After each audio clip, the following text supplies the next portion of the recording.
friends, welcome back. Today we're talking about measuring angles using a lovely protractor.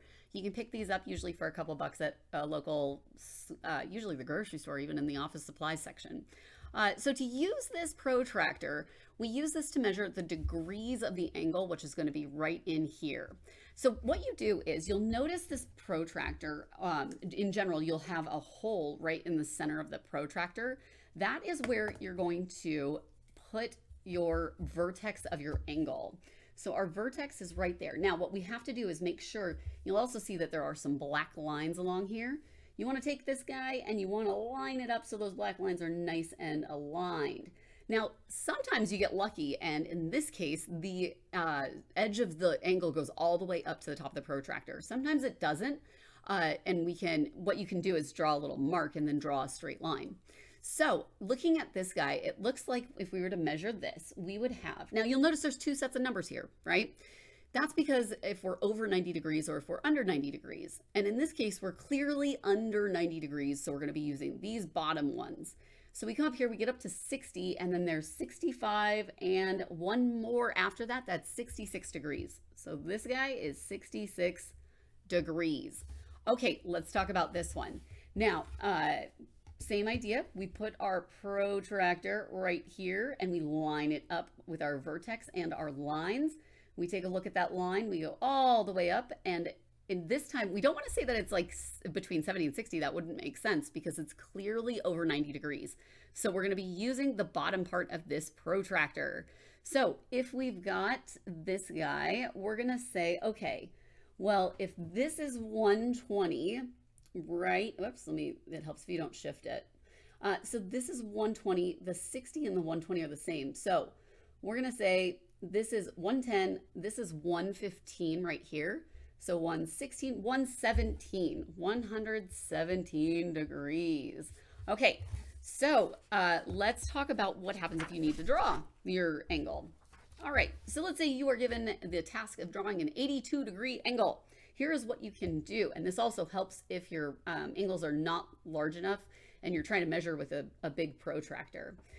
Okay, so what you can do is we see that we want to measure 82 degrees. Again, that's going to be under 90, so we're going to be using this bottom part here. And we say, okay, so that's 80 right there. And then we look and we say, okay, that's the same as the mark says the 100, and we want to go two more over that. So we say, okay, 1, 2 right there. Draw a line, and what you can always do is go from that, or draw a dot, I should say, from that dot to our vertex. And I'm going to go ahead and do that in a marker so you can see it a little bit better. So I drew my dot at 82 and I just draw it straight down to the vertex. Now, always ask yourself, does this seem reasonable? Yeah, 82 is a little bit less than 90, and this is a little bit less than 90-degree angle.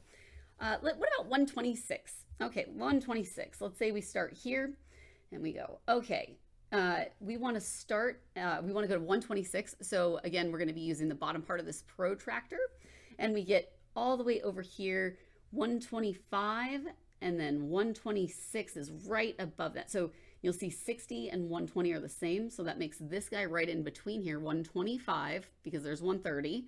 So I want to go one more over that. So 125, there we go. Put a little dot there. All right, so there's my dot on 126.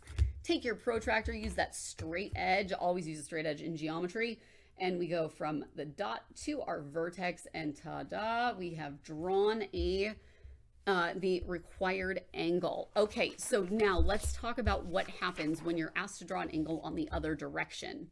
So we are asked, let's say we're tasked with drawing a 140-degree angle, 140-degree angle. And we are given a line like this. We say, okay, here's our starting point,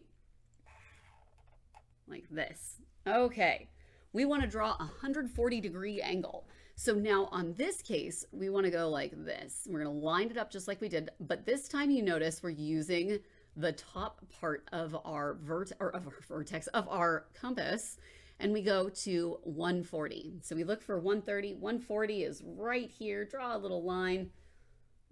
Connect that, or draw a dot or a line, I guess, and then connect those two, the dot to your vertex, And there you have a 140-degree angle by using the top part of your compass. So that compass can be used to draw on the left or the right hand side. If you have any questions, let your teacher know. Otherwise, great job, and I look forward to seeing you next time.